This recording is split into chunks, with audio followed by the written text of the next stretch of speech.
जी, question number 9 आपके notes का page 29 है, असगर एसोसिएट्स वाला। इसमें उसने कहा था value of closing finish goods निकाल दो 31 जनवरी 2023 पर। ठीक है जी। तो वैल्यू ऑफ क्लोजिंग इन्वेंट्री का मतलब है कॉस्ट भी चाहिए और एनआरवी भी। ठीक है जी। अब इस पूरे सवाल के अंदर एनआरवी का डेटा सिर्फ 0.6 के अंदर है, उससे ऊपर सारी की सारी जो इन्फॉर्मेशन थी वो हमारे पास कॉस्ट निकालने के लिए हमें गिवन थी। ठीक है जी। तो शुरू करते हैं जी। सवाल आसान है क्योंकि डिस्कशन हो गई थी, मैंने प्लान आपके साथ इसका शेयर कर दिया था, तो इंशाल्लाह मसला कोई नहीं होने वाला। ठीक है। सबसे पहले पता ये लगा प्रोडक्ट्स दो हैं। कैसे जी? Triple A commences business on यकम जनवरी 2023 और वो कह रहा है 31 जनवरी 23 यानी इस महीने के एंड पे खड़े होकर वैल्यू ऑफ इन्वेंट्री निकाल दो। ठीक है जी। अच्छा, it manufactures two products X and Y. Following information pertains to its activities during the month of January. During the month, sales of X and Y were 11,600 units and 9400 units respectively. Throughout the month, AAA sold these products at 20% above cost. अब ये मेरे पास sold units आ रहे हैं। ठीक है जी।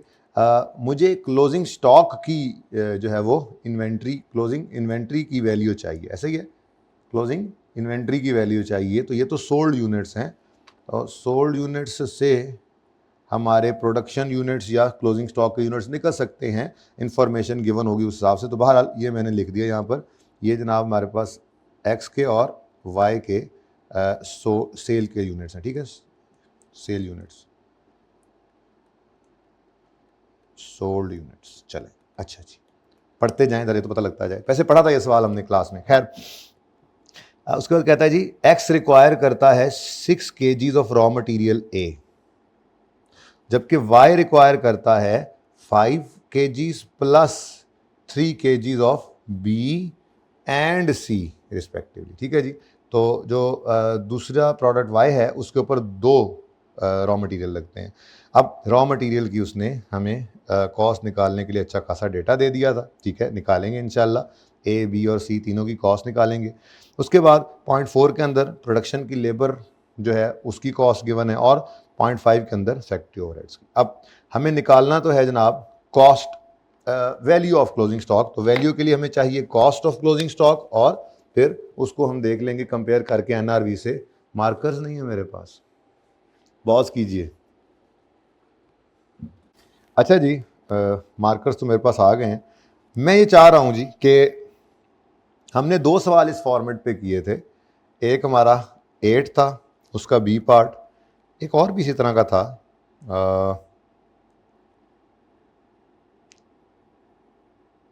गालिबन ये सितारा था या कोई और था। इसी तरह से 2-3 सवाल हमने इस सेम फॉर्मेट, हाँ, एक्स वाई और 8 ये इस फॉर्मेट पे किया था। तो मेरा दिल है इसी फॉर्मेट के ऊपर हम ये वाला सवाल भी कर लेते हैं। यानी मेरे पास बस 2 प्रोडक्ट्स हैं यहाँ पर, प्रोडक्ट एक्स और प्रोडक्ट वाई। ठीक है जी। और पॉइंट लास्ट जो है उसमें कह रहा है कि सेल्स में शामिल हैं 200 यूनिट्स ऑफ एक्स और 400 यूनिट्स ऑफ वाई, जो कि रिटर्न हो गए थे कस्टमर से बिकॉज ऑफ बीइंग डैमेज्ड। तो सेल्स वाले रिटर्न हो गए, तो सेल रिटर्न आ गई। सेल रिटर्न आ गई तो हमारे पास अभी स्टॉक में पड़े हैं। अब ये डैमेज यूनिट्स हमारे स्टॉक में पड़े हैं। ठीक है, तो दोनों के ही डैमेज यूनिट्स हैं, एक्स के भी हैं और वाई के भी हैं। तो हम बिल्कुल उसी तरह से इस फॉर्मेट के ऊपर लेकर चल सकते हैं सवाल को, गुड और डिफेक्टिव। इसी फॉर्मेट के ऊपर सोल्यूशन जिस तरह से भी है किताब के अंदर छोड़े, हम इसी फॉर्मेट के ऊपर कर लेते हैं। हम कॉस्ट पर यूनिट निकालेंगे, एनआरवी पर यूनिट निकाल लेंगे, गुड की भी और डैमेज की भी, और उसके बाद वैल्यू निकाल कर उसके यूनिट्स लिखेंगे और वैल्यू ऑफ क्लोजिंग स्टॉक निकल आएगी। क्या ख्याल है? ठीक है, तो एकदम मुझे अभी भी ख्याल आया क्यों ना इसी फॉर्मेट के ऊपर कर लें। चलें, अब इस फॉर्मेट के ऊपर सवाल करना है तो शुरू करते हैं जी। बिल्कुल इसको सामने रख के वैल्यू ऑफ इन्वेंट्री मैंने निकालनी है। क्वेश्चन नंबर, आपके पास नोट्स भी नहीं है ना, तो भाग के जाओ जरा, ये मेरा जो रूम ना साथ छोटा वाला, इसके अंदर वो बुकलेट पड़ा हुआ नोट्स वाला, वो लेकर आओ। ठीक है जी। तो इधर ही रखो कैमरा, तब तक मैं ओपन करके रखता हूँ। क्वेश्चन नंबर 9 है, स्प्रिंग 23 का क्वेश्चन 7। तो क्वेश्चन नंबर 9 स्प्रिंग 2023 का question number 7, Asghar Ali associates. ठीक है जी। अब हमने इसमें निकालना है value of closing finish goods. तो value of closing finish goods हम यहां पर निकाल लेते हैं जी। तो value of closing finish goods के अंदर मेरे पास जो है वो दो प्रोडक्ट्स हैं, ठीक है, तो बिल्कुल इसी फॉर्मेट के ऊपर, ये फॉर्मेट मैं सामने रख रहा हूं ताकि तीसरा सवाल बिल्कुल वैसा ही हो जाए। यानी जब कभी आपको वैल्यू निकालने की जरूरत पड़ जाए, यानी आपके सवाल की रिक्वायरमेंट इस तरह से आ जाए कि वैल्यू ऑफ क्लोजिंग स्टॉक निकालो, उसके अंदर कॉस्ट की कैलकुलेशन करनी पड़ रही हो, आपको एनआरवी करनी पड़ रही हो, ऐसे ही कर लिया, ठीक है। कोई डिफेक्टिव यूनिट ना हो तो इस तरह से प्रोडक्ट आ जाएगी, डिफेक्टिव हो तो दो कॉलम आ जाएंगे, ठीक है। तो प्रोडक्ट एक्स और प्रोडक्ट वाई गुड और डिफेक्टिव के साथ, ठीक है जी। तो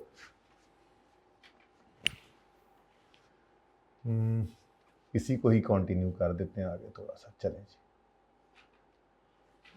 तो प्रोडक्ट ओपन हो गया सवाल भाई तुम्हारा। प्रोडक्ट एक्स, इसमें गुड भी हैं और डिफेक्टिव भी हैं।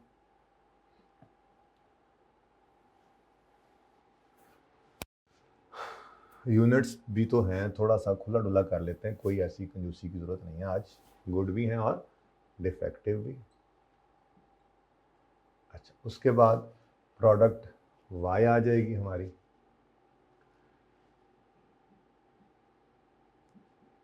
प्रोडक्ट वाई में भी गुड यूनिट्स भी हैं और कुछ डिफेक्टिव भी हैं। मैंने आपसे अर्ज किया कोई सा भी फॉर्मेट हो सकता है, बस आंसर सही होना चाहिए आपका, ठीक है। तो गुड भी आ गया और डिफेक्टिव भी। एक कॉलम टोटल के लिए रख लेते हैं क्योंकि उसने हमसे वैल्यू कही हुई है, नहीं भी रखेंगे तो एंड पे आप जो है वो टोटल कर सकते हैं, ठीक है। एक एंड पे टोटल का कॉलम रख लें, यहाँ पे आपकी टोटल इन्वेंट्री की वैल्यू आ जाएगी।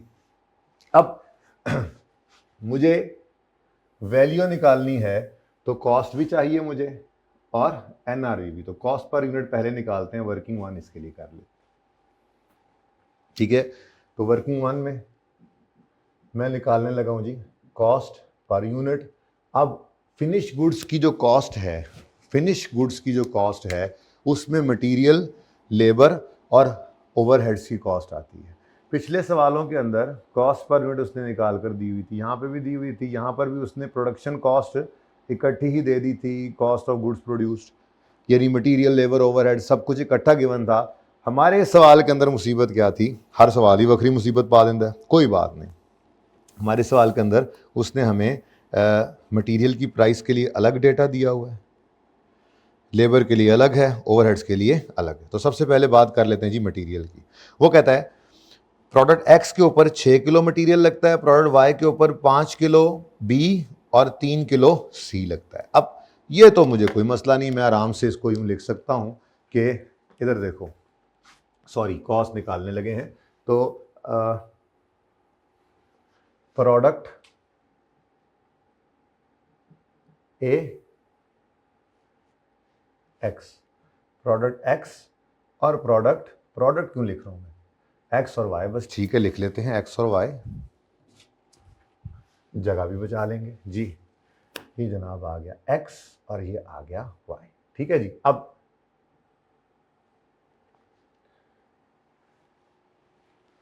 मटेरियल की कॉस्ट, एक एक्स के ऊपर मटेरियल कौन कौन सा लगता है, हमने कहा जी मटेरियल ए भी लगता है, बी भी लगता है, सी भी लगता है, ठीक है। मटेरियल ए कितने केजीज लगता है, बी कितने केजीज लगता है और सी कितने केजीज लगता है। तो ये सवाल से जाके देखा हमने कि देखो ना, पहला पॉइंट तो उसने सिर्फ सेल के यूनिट्स दिए थे, शायद मुझे क्लोजिंग स्टॉक के यूनिट्स निकालने के लिए इनकी जरूरत पड़े, शायद प्रोडक्शन यूनिट्स निकाल लूँ, सेल यूनिट्स निकाल लूँ, क्लोजिंग स्टॉक निकल आए, ठीक है। बिजनेस तो इसी साल कमेंस हुआ है, ओपनिंग स्टॉक तो होना कोई नहीं है। क्लोजिंग स्टॉक की वैल्यू के लिए जब मैं पर यूनिट वैल्यू निकाल लूंगा तो मुझे टोटल वैल्यू निकालने के लिए यूनिट्स चाहिए होंगे, तो शायद वहां पे इसकी जरूरत पड़े। तो पॉइंट ए तो निकल गया। पॉइंट बी में उसने बताया हुआ था कि रॉ मटेरियल ए 6 किलो चाहिए। अब ये 6 किलो आपको चाहिए, 1 किलो कितने का है ये नहीं पता।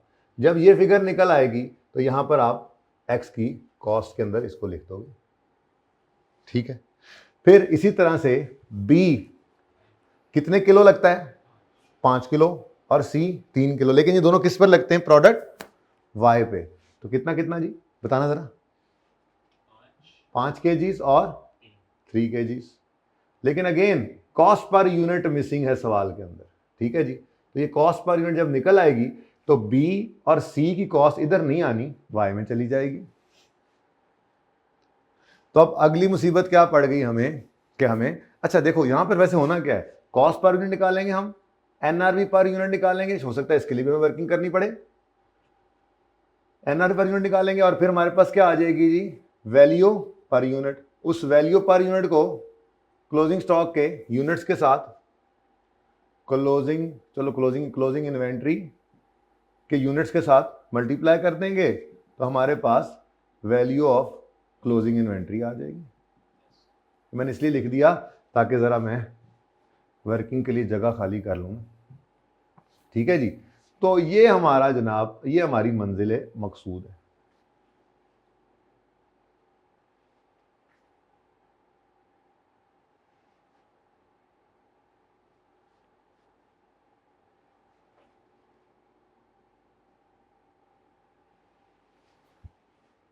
अच्छा, अब मटेरियल की कॉस्ट आ जाएगी, उसके बाद फिर लेबर की कॉस्ट आएगी। ठीक है,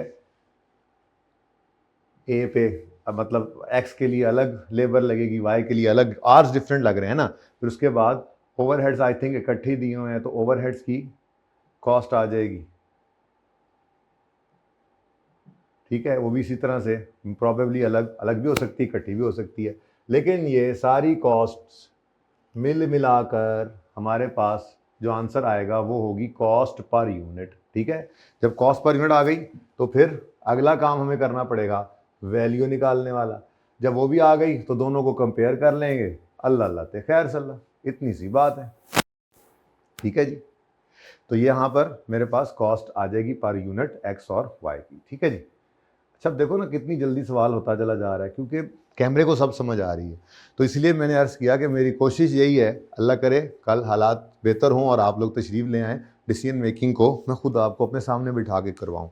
लेकिन अगर मुझे डिसीजन मेकिंग करवानी पड़ती है तो मैं कैमरे को नहीं पढ़ाऊँगा, मैं फिर लास्ट सेशन के लेक्चर्स को मिला जुला के, कोई इधर से उठा उधर से उठा इकट्ठा करके लेक्चर बनाऊँगा, और फिर ताकि वो प्रॉपर, क्योंकि जो बच्चे सामने बिठा कर पढ़ाया जाता है वो क्वालिटी कभी भी कैमरे में नहीं आ सकती, कैमरे को सब समझ आ रहा होता है। ठीक है, अच्छा जी, अब कॉस्ट पर यूनिट चाहिए मुझे मटेरियल की, जिसके लिए देखो ये पॉइंट तो हो गया ओके, इसको तो मैंने कर दिया ओके, इस पॉइंट की मुझे कोई ज़रूरत नहीं है। अब पॉइंट 3 के अंदर ये सारा डेटा गिवन है। ठीक है, तो पर यूनिट कॉस्ट निकालनी है, तो यूनिट्स टोटल भी मतलब गिवन है, purchases during the year KGs में गिवन है। आप यहाँ से सारी कॉस्ट को पकड़ लें, 52,800, 43,200, 30,000। ठीक है जी, तो ये मटेरियल ए बी और सी के लिए मुझे वर्किंग करनी है। यहाँ कर लूँ वर्किंग नंबर 2, वर्किंग 2 यहाँ पे हो जाएगी। यहाँ पे मैं क्या निकाल रहा हूँ जी, मटेरियल कॉस्ट मुझे पर केजी चाहिए जी। ठीक है, तो कोई मसला नहीं है जी, मेरे पास 3 अदद मटेरियल हैं, ए है, बी है, सी है। ठीक है जी, अब सबसे पहले जी इनवॉइस वैल्यू, जहाँ से ख़रीदा उनको कितने पैसे दिए थे, सारी डायरेक्टली एट्रीब्यूटेबल कॉस्ट आती हैं। तो 52,800, 43,200 और 30,000, 1000 में चल रहा है, तो यूनिट्स भी 1000 में ले लेंगे ना। 52,800, बोलो आगे, 43,200 और 30,000। उसके बाद फ्रेट इन और ट्रांजिट इंश्योरेंस, ये टोटल में गिवन थे। तो मैंने आपको समझाया था उस दिन कि जो किराया है उसको क्वांटिटी यानी केजीज की बेस पे एलोकेट कर लो, और जो इंश्योरेंस है उसको वैल्यू की बेस पे। जितनी महंगी चीज़ उतनी ज़्यादा उसकी इंश्योरेंस होती है ना। ठीक है, तो यहाँ पर टोटल कितने किलोज बन रहे हैं, 132 जमा 90 जमा 50 कितना बनता है, ज़रा बता दो भाई जी। 272,000 किलो, बोलो। चलो तो अब इसको बांटो, फ्रेट इन जो है उसको आप टोटल कितना है, टोटल है जनाब, टोटल कॉस्ट है 21,760। ये कॉस्ट बांटनी है 21,760। ठीक है जी, इसको आपने डिवाइड करना है टोटल इनवॉइस वैल्यू से, वो भी लिख देते हैं, चलो वो भी लिख देते हैं। सॉरी, टोटल केजी से कितने हैं जी, 272 थाउजेंड्स में लिख दिया आपने, थाउजेंड्स में आ गया आंसर, ये भी थाउजेंड में, ये भी थाउजेंड में, को मसला, ठीक है। और मल्टीप्लाई करना, अब ये तीनों को अलग अलग करना पड़ेगा ना, तो मल्टीप्लाई कर दें आप, नहीं केजीज सिर्फ लिख देते हैं यहाँ पर केजीज, या फिर यूं भी लिख सकते थे, चलो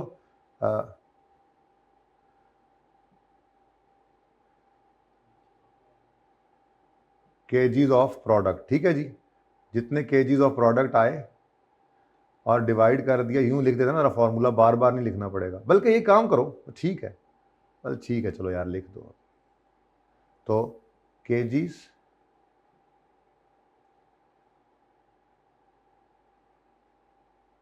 ऑफ प्रोडक्ट और नीचे लिख दिया आपने टोटल केजीज। अब कैलकुलेटर के ऊपर करते जाओ, आंसर आ जाएगा, ठीक है जी। तो 21,760 को डिवाइड करो 272 से, डिवाइडेड 272 मल्टीप्लाइड बाय 132, फिर मल्टीप्लाई बाय 90, फिर मल्टीप्लाई बाय 50। ध्यान से कैलकुलेशन करना, अकेला बंदा अक्सर ऐसा हो जाता है, जब पहले कोविड एक बार आया था तो उसमें ऐसा होता था, किसी एक बच्चे ने कैलकुलेशन के लिए बिठाया हुआ, गलती कर दी तो सारा सवाल ही गलत हो गया, दूसरा बताने वाला ही कौन नहीं था। इसलिए बड़े ध्यान से देखना है, आपने तो वो ज़माना देखा नहीं हो, हमने तो वो भी देखा था, ठीक है। तो 272 से डिवाइड करके 132 से मल्टीप्लाई करो, 10,560, फिर डिवाइडेड बाय 272 मल्टीप्लाई बाय 90, 7,200, और फिर 4,000, ठीक है। फ्रेट इन बांट लिया आपने। नेक्स्ट, उसके बाद इसी तरह से आपको 3,780 मिला, इसको आपने बांटना है इनवॉइस वैल्यू की बेस पर, ठीक है जी। तो इंश्योरेंस टोटल कितना जी, 3,780, इसको डिवाइड कर दो टोटल इनवॉइस वैल्यू से और मल्टीप्लाई कर दो इनवॉइस वैल्यू ऑफ प्रोडक्ट्स से। एक बार मैंने लिख दिया, ज़रा गुजारा हो गया, थोड़ा सा जगह ले ही लेते हैं इससे, ठीक है जी। तो mister A please come here, 52,800, 10,560 था ना जी, चलो अच्छा, ले जी, ए बी, अब ये रुपीज़ इन थाउजेंड चल रहे हैं, कोई ज़रूरत नहीं है, एक ही बार एंड पे रिक्वायरमेंट में लिख देंगे, वर्किंग हैं, चलने दो अभी फ़िलहाल, ठीक है। तो 7,200, अच्छा जी। अब बोलो इसका 3780 को डिवाइड करना है आपने, डिवाइड करना है 126 से, 1000 में कर दो, मल्टी परसेंटेज ही निकालनी है ना, डिवाइड बाय 126 मल्टीप्लाई बाय 52.8, बोलो 1584, फिर 3780 को डिवाइड करो 126 से, मल्टीप्लाई बाय 43.2, 1296, और तीसरा ना हमेशा बैलेंसिंग निकाल लिया करो, मैंने आपको कहा था आखिरी बैलेंसिंग निकाल लिया करो जी, 900, 900, ठीक है जी। मेरे ख्याल में तो बस और कोई कॉस्ट नहीं है, ठीक है।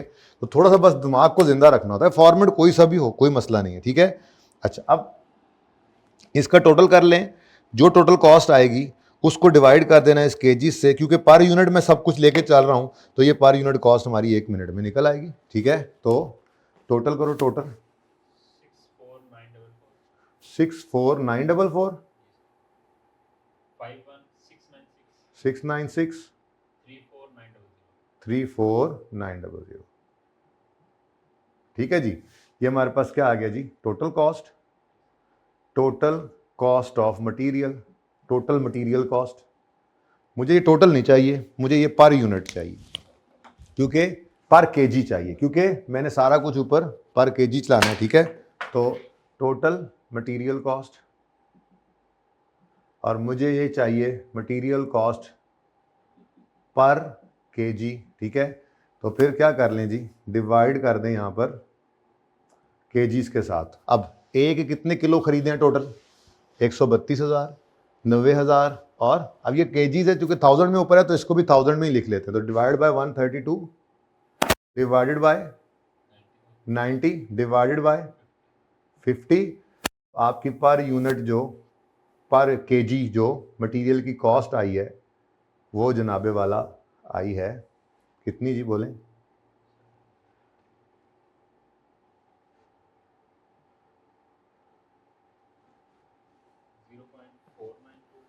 नहीं 64,944 थाउजेंड में है ना, 64,944 रुपीज़ इन थाउजेंड है। 64 आया कहाँ से? अच्छा वो टोटल हो गया, ठीक है जी। पॉइंट सही है, फिर पॉइंट में ही होगा, सस्ता है बड़ा जी। पॉइंट 492 पॉइंट 574 और point 698। This is material cost. ये तो मुझे ये लिखना चाहिए था, टोटल मटेरियल केजीस। तो यहाँ पे मेरे पास क्या आ गई जी, मटेरियल कॉस्ट पर केजी, बस ये निकालनी थी। हाँ तो ठीक है, वो तो अब हर चीज़ ऐसे पर यूनिट आ गई ना, पर यूनिट यही होनी थी। अगर आप ये टोटल कॉस्ट लें, इसके आगे 3 सिफरें भी डालें तो फिर इसके आगे भी 3 सिफरें डालेंगे, पर केजी यही है, पर केजी यही रहनी है कॉस्ट। 1 किलो इतने का ही है, 1000 में आपने बताया हुआ है बस, ठीक है जी। तो इधर देखो भाई, ₹.492 वर्किंग नंबर 2 वर्किंग नंबर 2 से है, ठीक है जी। उसके बाद जी इसी तरह से ₹.574 वर्किंग नंबर 2 से, और इसी तरह से ₹.698 वर्किंग नंबर 2 से। ये सारी फिगर्स आ जी। अब पहले बताओ जी, मटेरियल ए 2.95 रुपीज़ का एक यूनिट, मतलब एक यूनिट पर, एक एक्स पर 2.95 रुपीज़ का मटेरियल ए लगता है। बी और सी दोनों वाई पे लगते हैं, 2.87 2.09। भाई जब आधे घंटे की रिकॉर्डिंग हो जाए तो बता देना, मेरा टारगेट है 1 घंटे से ज़्यादा ना इनको लेक्चर दूँ आज जी। कितनी देर होगी वैसे? चलो अच्छा जी। अब उसके बाद मटेरियल कॉस्ट तो गई हो, अब लेबर कॉस्ट की बात करते हैं। ले जी, .2 भी गया, .3 भी गया, .4 में कहता है एक्स 5 घंटे लेबर के लेता है, प्रोडक्ट वाई जो है वो 3 घंटे, और लेबर की यार इतना सीधा, वही यार कमाल नहीं हो गया। तो 300 रुपये इंटू 5 कर देंगे और 300 रुपये इंटू 3 कर देंगे, ठीक है। तो प्रोडक्ट एक्स के लिए कितने आवर्स लगते हैं? नहीं वो तो रुपीस थे ना, आवर्स कितने लगते हैं एक्स पर? आवर्स कितने लगते हैं, ये देखो product x requires 5 labour hours, ठीक है।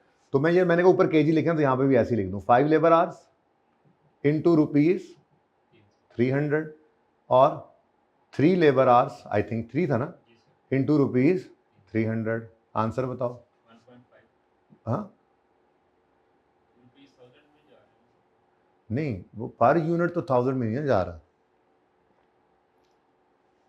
ठहरो एक मिनट।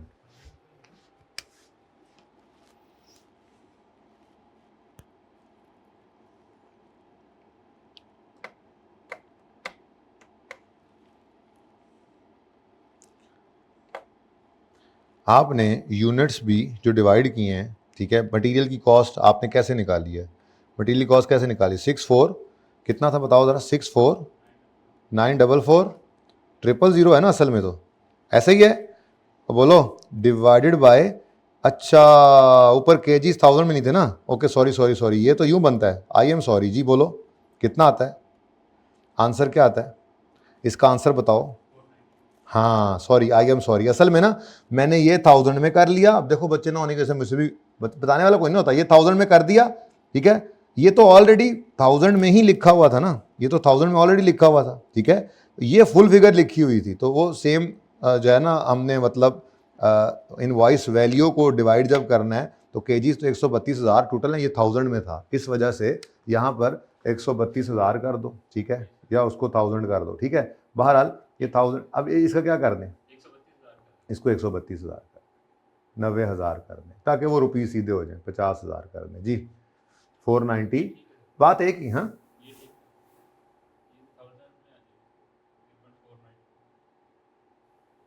पॉइंट, भाई मेरी बात सुनो, 64,944,000 ये रुपीज़ में है, ऐसा ही है। और बोलो इसको 1,32,000 से डिवाइड करो, आंसर क्या आता है? 492। ठीक है। अब अगर इसको 1000 किया है तो इसको 1000 किया है, जब मैंने वैसे किया हुआ था तो इसका आंसर क्या आता है? तो आपने वो किस तरह से फिर पता नहीं मुझे 0.49 बताया था जब ये मैंने लिखा हुआ है? तो असल में ये कॉस्ट है रुपीज इन थाउजेंड्स में ना, तो फिर ये केजीज भी मैंने ले लिए थाउजेंड्स में, मैंने लाइक विद लाइक कर लिया था, तो इसको 492 बोलना चाहिए था ना आपको। आपने कहीं सोल्यूशन तो नहीं देखा है ना? देख यार, ये 2 नंबरी ना कर, तेरी मेहरबानी यार उस्ताद, पहले एक तू बैठा हुआ और इसने गड़बड़े की ना, तो फिर बस मैं दोबारा ये क्लास कैंसिल करूंगा, फिर दोबारा नई रिकॉर्डिंग करनी पड़ेगी, है ना जी। 490 और लाइक विद लाइक रखो ना, ऊपर 1000 है तो इधर भी 1000 है जी। जब मैंने ऐसे लिखा 574 और 698। अच्छा, अब ये 492 था, बिल्कुल ठीक है, कोई नहीं, 1000 में आ गया था 492। अच्छा, यहाँ पर मैं मेरे ख्याल खूबसूरत तरीके से आगे वर्किंग 2 भी अब आ जाएगा। 492 वर्किंग नंबर 2 से आया है। उसके बाद रोड़ा पाता ही, देख कितना टाइम ज़ाया करते, ये वर्किंग 2 से आ गया। ठीक है जी, अब इसका आंसर आया 2952। ठीक है जी, अब ये सही है? ओ बोलो, ये सही है? बड़ी मेहरबानी, कैलकुलेटर मार लेना। ठीक है, 5 kgs इंटू ₹574 वर्किंग 2 से जी। अब बताओ 2870। कोई बात, 1000 में क्यों लिखे, हम सीधा कर लेते हैं जी, इंटू ये ₹698, तो ये आंसर आ गया जी 2094। कंफर्म? चलो अब बताओ, अब हो गया सीधा तुम्हारा सारा सवाल। 1000 में कर सकते थे, लेकिन मैं समझता हूं पर यूनिट कॉस्ट जो है, मेरे ख्याल में सोल्यूशन में 1000 में थी, तुमने इसलिए लाइन के बगैर वो शुरू कर दिया काम। ज्यादा कंफर्टेबल रहता है बंदा अगर 1 किलो की या 1 यूनिट की कॉस्ट आपकी फुल होगी मन, ठीक है, बाद में रुपीज इन 1000 करते रहा करो बेशक जी। 1500 और 900। ठीक है जी। उसके बाद ओवरहेड्स की कॉस्ट चाहिए। अब ओवरहेड्स भी प्रोबेबली आर्स तो वही होंगे, क्योंकि इसके अलावा कोई और गिवन नहीं थे ना। Factory overheads during the year कितने हैं जी? 13,320। अब मेरे पास आर्स तो सेम ही मुझे लग रहे हैं कि वही आने हैं। ठीक है, मेरे पास OAR पर यूनिट अवेलेबल नहीं है, ठीक है ना, यानी मैंने 5 लेबर आवर्स ले लिए, 1 यूनिट पर लगते हैं, 3 लेबर आवर्स ले लिए, 1 यूनिट पर लगते हैं, लेकिन मुझे इसका नहीं पता। लो जी, नवा कट्टा खुल गया। ठीक है, तो डस्टर नीचे गिर गया, खैर है, मिल जाए सही, पता नहीं कहाँ गया, देखना जरा, मुझे नहीं नजर आया, पहली 2 रोज में तो नहीं है। अच्छा, जज़ाक। अच्छा जी, अब अगली चीज क्या चाहिए जी? अब किस चीज की कमी हो गई है भाई? अब क्या चाहिए आपको? ओवरहेड्स की कॉस्ट। तो एक और वर्किंग ओपन कर लो। ठीक है, अब टोटल आवर्स कितने यूज हुए देखना पड़ेगा। ठीक है, तो टोटल आवर्स देखना पड़ेगा, आपकी प्रोडक्शन हुई है जितने आवर्स की, वो कहता है जी ओके गुड, यहां से तो बड़ा अच्छा खासा मामला करना पड़ेगा आपको। देखो भाई, कितने यूनिट्स प्रोड्यूस किए हैं आपने, ये तो पता ही कोई नहीं। अगर 1,32,000 किलो खरीदे हैं और रॉ मटेरियल, ये बस थोड़ा सा टेक्निकल काम था, रॉ मटेरियल के 36,000 किलो अभी तक पड़े हैं, तो रॉ मटेरियल कितना यूज हो गया भाईजान? 1,32 में से 36,000 माइनस कर दो ना, तो रॉ मटेरियल कितना यूज हो गया? 96,000 कितना 98 कितना 1,32 में से, हाँ 96,000 किलो यूज हो गया। 96,000 किलो ए यूज हुआ है, ऐसा ही है। अब एक एक्स पर कितना ए लगता है? 6 किलो। इधर देख लेना, मेरे लिए देख ले यार, पहले तो एक बैठा है, 6 किलो। टोटल कितना ए कंज्यूम किया हमने? 96,000। कैसे पता लगा? 132 खरीद के लाए थे, 36,000 अभी भी पड़े हैं, तो 96,000 इस्तेमाल हो गए। कोई लॉस शॉस उसने कहा, कोई बताया नहीं, तो लॉस खुद से तो नहीं करना। अब 96,000 किलो ए का लगा है। ए सिर्फ किस पे लगता है? प्रोडक्ट एक्स के ऊपर। और एक एक्स पे कितना ए लगता है? रॉ मटेरियल ए कितना लगता है? 6 किलो। तो 96,000 बटा 6 करें, क्या आंसर आता है? 16,000 यूनिट्स बने। एक यूनिट पर कितने घंटे लगते हैं? तो यहां से हमारे पास टोटल लेबर आवर्स आएंगे एक्स के, फिर टोटल आएंगे वाई के। ये टोटल लेबर आवर्स को टोटल एफओजी कॉस्ट से डिवाइड करके पर यूनिट कॉस्ट निकलेगी। ठीक है, तो अब मेरे पास अगला मसला क्या आया, मुझे सबसे पहले तो जगह की कमी का सामना है। ठीक है जी, तो अगर आप मुझे इजाज़त दें तो मैं यहां पर क्या करूं यार, क्या करूं और कितनी कंजूसी करूं। चलो थोड़ी बहुत तो कर ही सकते हैं ना आप कंजूसी, जितनी को हो सकती है। यहाँ से मुझे टोटल कॉस्ट मिलेगी, सवाल तो यहाँ पे हो जाएगा मेरा ख़त्म। ठीक है जी, मतलब यहाँ तक अभी मुझे 2-3 चीज़ें चाहिए बड़ी मेन। एक मुझे एनआरवी भी चाहिए, ठीक है, ए की भी और बी की भी, और दूसरा जैसे जैसे जगह है पर ठीक है, फिर बाकी जो जगह ना बची मैं माजरत चाहता हूँ, फिर मैं उधर ले जाऊँगा। ठीक है, कोशिश मेरी यही थी बोर्ड पे आ जाए। अब क्या निकालना है जी मैंने? Product produced units produced. कैसे निकाले यूनिट प्रोड्यूस, ये देखना ज़रा। मैं निकालने चला हूँ जी प्रोडक्शन के यूनिट्स। ये बेटा नहीं है अब कॉस्ट अकाउंटिंग, ये मैथमेटिक्स है, सिंपल सी, इतना तो पता होना चाहिए। ठीक है, वो कह रहा है मटेरियल बिजनेस इसी साल शुरू किया है, 136 किलो ए खरीद के लाए और 132 किलो ए खरीद के लाए, और ए सिर्फ लगता है, हाँ ए सिर्फ लगता है प्रोडक्ट एक्स पे। अच्छा, अब कितना यूज हो गया है ए? ने कहा जी 132 लाए थे खरीद के, 36 अभी भी पड़ा है, तो इसका मतलब 96 इस्तेमाल हो गया। अगर एक प्रोडक्ट एक्स के ऊपर 6 किलो ए मटेरियल के लगते हैं तो 96/6 करेंगे तो जो यूनिट्स आ रहे हैं वो आपने प्रोड्यूस किए हैं, क्योंकि आपका इतना मटेरियल कंज्यूम हुआ। तो सबसे पहले मुझे रॉ मटेरियल कंज्यूम्ड निकालना था। तो रॉ मटेरियल कंज्यूम्ड कैसे निकला जी? Opening stock of raw material 0 था, बोलो, प्रोडक्शन 1 लाख और परचेज 1,32,000, और क्लोजिंग अभी भी कितना पड़ा है? तो फिर मेरे पास कितना रॉ मटेरियल कंज्यूम हो गया? 96,000 किलोज। ठीक है जी, 96,000 किलोज मेरे रॉ मटेरियल के यूज हो गए। ठीक है, थोड़ा नेड़े आ जाओ, पाए उधर दूजी वट मुझे ना उड़ो। 96,000 केजीज मेरे यूज हो गए। ठीक है, इसका मतलब मैंने कितने यूनिट्स प्रोड्यूस किए? तो यूनिट्स प्रोड्यूस निकालने के लिए मैंने कहा जी 96,000 किलो को पकड़ो, और अब मैं यूनिट्स प्रोड्यूस जो निकालने लगा हूं ना जी, इसको थोड़ा और करीब करें, यहां पे मैं एक्स भी कर लेता हूं और वाई ऐसे। ठीक है जी, जरा थोड़ा सा तंगी सी हो रही है, इधर निकाल लेते हैं। वर्किंग नंबर 3 के लिए ये जगह ठीक रहेगी। प्रोडक्शन यूनिट्स मैक्सिमम कोशिश मेरी है जी ये इसी बोर्ड पे आ जाए, फिर जहाँ पे काम ना हो सका फिर कोई बात नहीं। रॉ मटेरियल कंज्यूम्ड मैंने कैसे निकाला है जी? ओपनिंग स्टॉक प्लस, यूँ लिख देता हूँ, plus purchase less closing stock. हाँ ठीक है, तो मेरे पास क्या आ जाएगा? Raw material consumed.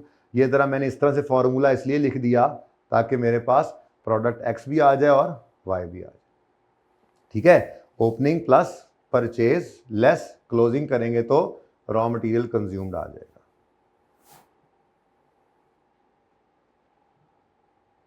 आप लोगों की फिराक में मुझसे भी नहीं काम हो रहा। Raw material consumed opening plus purchase less closing. ठीक है जी, तो प्रोडक्ट एक्स के लिए अब डेटा उठाओ, वैसे तो मैंने अभी भी निकाल भी दिया था। अब ये केजीज के अंदर निकालो कितना आता है।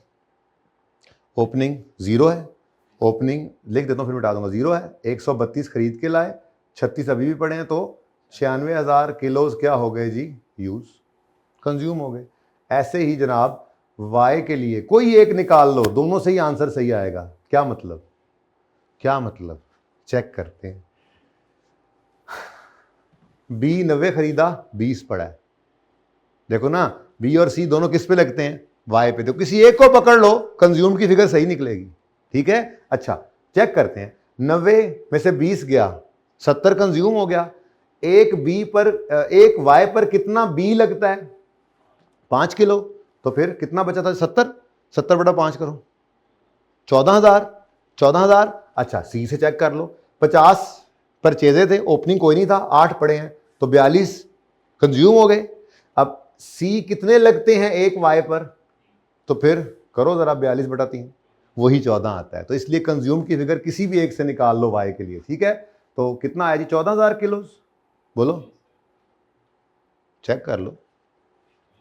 अच्छा हाँ, ओपनिंग कोई एक, ये पकड़ो, opening 0 plus purchase 90 less closing 20 is equal to, हाँ चलो ये कर लो, बी प्रोडक्ट, ये मैंने बी मटेरियल कंज्यूम, कोई एक ले सकते हो, दोनों को दोनों का सेम आ रहा है, मैंने दिखाया जी कितना 70,000 केजीज। अब ये तो केजीज आए, रॉ मटेरियल कंज्यूम की फिगर निकली है। मुझे क्या चाहिए था असल में, प्रोडक्शन के यूनिट्स। तो प्रोडक्शन यूनिट्स के लिए मैंने क्या करना है जी, अब रॉ मटेरियल जो कंज्यूम्ड हुआ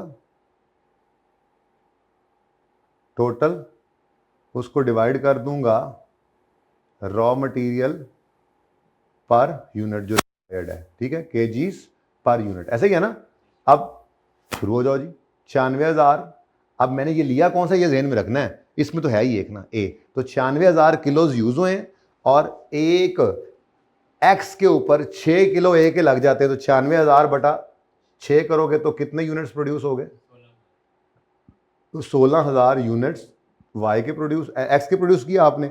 ऐसे ही 7,000 नहीं, 7,000 तो नहीं था, ये 70,000 था, देखो सॉरी 70,000 केजीज। अब ये कौन सा वाला मटेरियल पकड़ा था, बी। सी पकड़ा होता तो फिर डिवाइड बाय 3 करना था, बी पकड़ा है डिवाइड बाय 5 करो, आंसर वुड बी सेम, ठीक है। तो भाई 70,000 डिवाइडेड बाय, अब एक वाई के ऊपर कितने बी लगते हैं, 5, तो 70/5 किया, तो अब ये आपकी क्या आ गई जी, प्रोडक्शन, ठीक है जी। अच्छा अगली बात, मैं तो यहीं पर ही कहता हूं कि चलो फिलहाल प्रोडक्शन यूनिट्स निकल आया आपके, जो निकल आया अभी बिस्मिल्लाह करके वो तो चलाओ, ठीक है। ये ज़रा जगह बच गई मेरी किसी और वर्किंग, फ्यूचर वर्किंग के लिए। अब अगली चीज़ मुझे क्या चाहिए, अगली चीज़ मैं इसी वर्किंग 3 में निकाल लेता हूं, मुझे लेबर आवर्स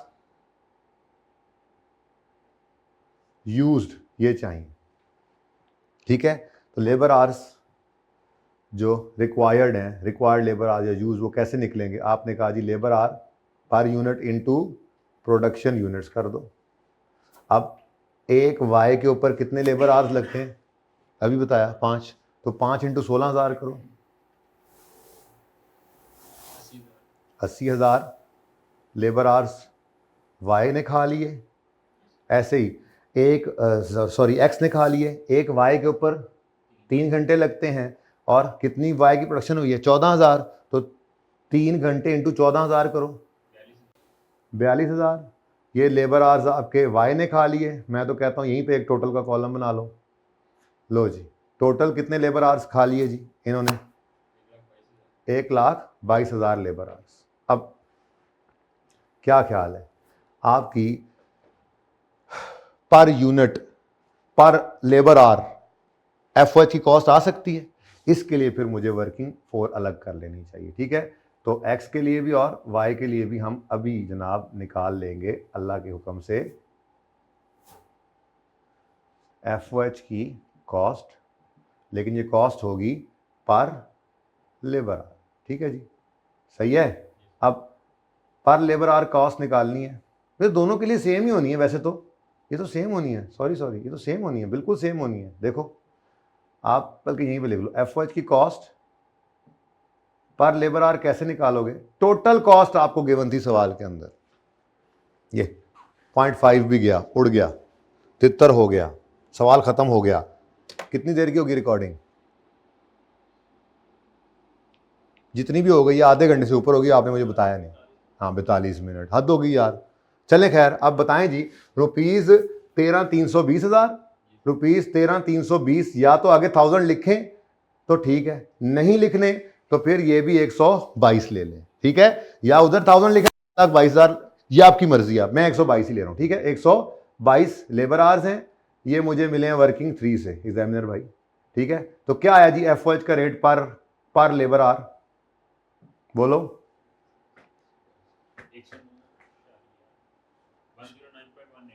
109.18 पर लेबर आवर, ठीक है, और सही है। अब यही तो मुझे चाहिए था यहाँ पे लिखने के लिए, तो 10 रुपीज़ ₹109.18 वर्किंग 4 से आया जी। आंसर दोनों दफ़ा लिखने की ज़रूरत तो नहीं होती वैसे, लेकिन चलो अब आप लोग हैं ना, अब आप लोगों का क्या करूँ मैं जी। ओवरहेड की कॉस्ट 546 कर लो अब, ठीक है जी। 328 का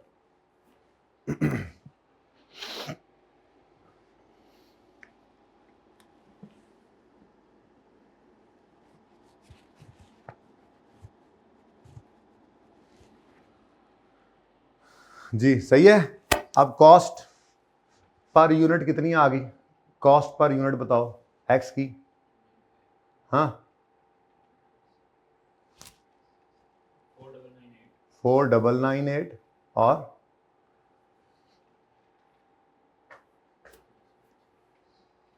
यहां पे आप पार्ट 2 शुरू करें भाई, तब तक टोटल कर लें। एक मिनट क्या स्टार्ट हो गया अब जी। कॉस्ट पर यूनिट जो है बेटा, गुड हो या डिफेक्टिव हो, हमें तो इतने में ही पड़े हैं ना, डिफेक्ट तो बाद में हुए हैं, तो इसलिए कॉस्ट तो सब में सेम आ जाएगी, ठीक है। तो प्रोडक्ट एक्स 4998, ठीक है जी, और प्रोडक्ट वाई का है जी, कॉस्ट कितनी है 6192। अब अगला काम कर रहे हैं क्या, एनआरवी वर्किंग्स कितने पड़ गई यानी 4 पे। बहुत सिंपल वर्किंग होगी एनआरवी की, बहुत सिंपल वर्किंग है, देख लो सवाल खत्म हो गया बेसिकली ना। वो कहता है जो डैमेज यूनिट्स हैं उनके बारे में क्या कह रहा है, उनको रीवर्क कर सकते हैं, यूनिट कॉस्ट 1500 है और 800 है, ताकि वो करंट सेलिंग प्राइस फेच कर लें। अब मुझे एनआरवी पर यूनिट निकालनी है। एनआरवी का फॉर्मूला है selling price, estimated selling price less rework या रिपेयर कॉस्ट। अब सेलिंग प्राइस निकालने के लिए ये 25% अबव कॉस्ट, याद आया कुछ यहां से आपने, तो 25% अबव कॉस्ट मतलब यहां पे मैं अब एनआरवी की वर्किंग कहां करूं, यहां कर रहा हूं, वर्किंग नंबर 5 जी। एनआरवी दोनों की ही चाहिए मुझे, ठीक है, एक्स की भी और पर यूनिट हर चीज पर यूनिट चल रही है, एक्स की और वाई की। जरा गन पड़ गया, लेकिन बस कोशिश मेरी यही है कि सारा सवाल आपके सामने हो बस, और कुछ नहीं, ठीक है। मतलब इतना भी नहीं पड़ा गन, लेकिन बहरहाल पड़ गया। वो सब मैं उधर से शुरू करता ना, उधर से, चलो खैर जी। अब देखो इधर एस्टिमेटेड सेलिंग प्राइस क्या है जी, सेलिंग प्राइस पर यूनिट। भाई देखो इधर इधर देखो, गिवन क्या है हमें, कॉस्ट, मतलब हमने निकाली है वो कॉस्ट, हमने निकाल ली है, कॉस्ट वर्किंग नंबर 1 से हमने निकाल ली है। इसी कॉस्ट को वो कह रहा है जी क्या करना है, क्या है जी, 20 कितने परसेंट ऑफ अबव कॉस्ट, मतलब कॉस्ट के ऊपर ही, कॉस्ट के साथ ही परसेंटेज लिंक कर दी ना, तो कॉस्ट 100 है तो फिर सेल, देखो ना ऐसे करते थे ना, याद करो, cost plus profit is equal to cost 100, profit कितना है 25, तो ये कितना आ गया। अब मैंने क्या करना है, गिवन अमाउंट कॉस्ट है, इसको डिवाइड करना है 100 से, मल्टीप्लाई करना है 125, ठीक है। तो ये जनाब मुझे सेलिंग प्राइस मिल जाएगी पर यूनिट, बोलो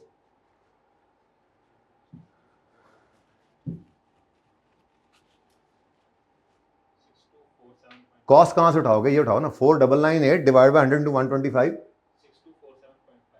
6248 कर लो ना यार, दिलेरी से लड़ो, कुछ नहीं होता, ये एंड पे रुपीस कर दिया करो जी। नेक्स्ट, अब दूसरी कॉस्ट है 6192 डिवाइड बाय 100 इंटू 125, 7740, लेस करोगे इसमें से जनाब रीवर्क की कॉस्ट, सवाल में गिवन है 6248 7740 माइनस ये 1500 और 800, 1500 और 800, ऐसे ही है ना एक्स और वाई। तो एनआरवी पर यूनिट कितनी आ गई, 4748 6940। तो गुड यूनिट्स की एनआरवी क्या होगी, बोलो, गुड यूनिट्स की एनआरवी क्या होगी? नहीं, गुड यूनिट्स की एनआरवी तो 6248 है। ये देखो, गुड यूनिट्स को तो रीवर्क नहीं ना करना, लेकिन डिफेक्टिव यूनिट्स को रीवर्क करना है। तो एक्स की 4748 आ गई, वैल्यू निकाल ली ना। आगे बढ़ो, वाई के गुड यूनिट्स की, तो गुड यूनिट्स पे एनआरवी लॉस नहीं आया करता। और डैमेज, लो जी, इसके तो डैमेज पे भी नहीं आ रहा 69, तो कोई मसला नहीं। वैल्यू होती है इन दोनों में से लोअर। वैल्यू क्या लेनी है जी हमने? लोअर, ऊपर वैसे लोअर। तो 4998, यानी इसकी कॉस्ट ही आ गई। यहाँ पे एनआरवी आ गई, यहाँ पे कॉस्ट ही आ गई, और यहाँ पे भी कॉस्ट ही आ रही है। अच्छी बात है। अब बस एक चीज अभी भी रहती है, बुझो तो जाने क्या और क्लोजिंग इन्वेंट्री के यूनिट्स चाहिए। हाँ, वो तो गिवन है। ये देखो 36,000, 20,000, ऐसे ना करो एक ही हो और एक हो पर नेक हो कम से कम। ये रॉ मटेरियल के क्लोजिंग केजीज पड़े हैं, फिनिश गुड्स की क्लोजिंग इन्वेंट्री नहीं है। फिनिश गुड्स की क्लोजिंग इन्वेंट्री मैं निकलवाता हूं। ओपनिंग इन्वेंट्री 0 थी, ओपनिंग इन्वेंट्री 0, इधर देखो, ओपनिंग इन्वेंट्री 0, प्रोडक्शन यूनिट्स और sale units is equal to closing stock. ठीक है, तो हिम्मत, कोशिश, जज्बा, जुनून यहां पे करके वर्किंग नंबर मैं 6 घुसा रहा हूं। ठीक है, तो वर्किंग 6 में मुझे क्या चाहिए जी? क्लोजिंग इन्वेंट्री के यूनिट्स। ठीक है, मुझे एक्स के भी चाहिए और वाई के भी। फॉर्मूला लिख देता हूं मैं यहां पे, opening finish goods plus production less sale less sold, ऐसे ही है। अच्छा, अब प्रोडक्शन मिलेगी हमें वर्किंग नंबर 3 से फिगर। ठीक है, और सही है, जाग रहे हो, होश में हो। एजाज भी समझ आ रही है आपको? और तो कोई है नहीं पूछने वाला। यहाँ पे बैठे होते थे इतने बच्चे, रौनक अल्लाह ने लगाई होती थी। अल्लाह आपको ले आए जल्दी जल्दी। तो जी, तो ये मैं क्लोजिंग इन्वेंट्री के यूनिट्स निकाल पाया। ओपनिंग 0 है, ओपनिंग 0, प्रोडक्शन 16,000 एक्स के, और सेल हो गए 11,600 एक्स। तो क्लोजिंग कितने आ गए? 4,400। Y opening 0, production 14,000 minus sale 9400, इसके कितने आ गए? इसके 4,600। ठीक है जी, सवाल खत्म। ये मुझे क्लोजिंग इन्वेंट्री के यूनिट्स मिले हैं वर्किंग नंबर 6 में से जाके। सर सवाल के अंदर मेरे कहा आई कैप वाला ही फॉर्मेट था, बस उसी को मैंने थोड़ा सा वर्किंग रेफर की हुई है शायद। आइए, आप वाला फॉर्मेट भी बन गया, आंसर सेम होना चाहिए। ठीक है, अच्छा 1000 में चलते तो बिल्कुल एग्जैक्ट, वो 1000 में सवाल हुआ है, इसलिए शायद तो थोड़ा सा मसला भी आया हो आपको। बहरहाल यूनिट्स कितने आ गए? 4400, एक मिनट 4400 एक्स हैं, 4400 एक्स हैं। इसके अंदर 200 यूनिट्स हैं जो रिटर्न हुए हैं, डिफेक्टिव हैं, और 46 में 400 हैं, सॉरी। ठीक है, तो यहां पर आपने 4400 में से कितने डिफेक्टिव हैं? 200। तो 200 डिफेक्टिव हैं, तो बाकी फिर 4200 क्या हैं? गुड। ठीक है, अच्छा टोटल 4600 वाई के हैं। इस 4600 में से कितने डिफेक्टिव है जी? 400 अगर डिफेक्टिव है। अच्छा, ये तो इकट्ठे भी आज तो खैर था, खैर लेकिन चलो, तो बाकी फिर कितने जी? इधर भी 4200। ठीक हो गया, बताओ जी वैल्यू। ये वैल्यू कैसे निकलेगी? 6 ये per unit 6998 4998 into 4200 total figure आएगी। टोटल ही बताओ। अगर 1000 में करना है तो फिर यहाँ रुपीज इन 1000 एंड पे आके लिख लो फिर। ठीक है, अब 1000 में बता दो। 20992 कर लो। नेक्स्ट, सोल्यूशन देखो ना, सोल्यूशन किस तरह से गिवन है।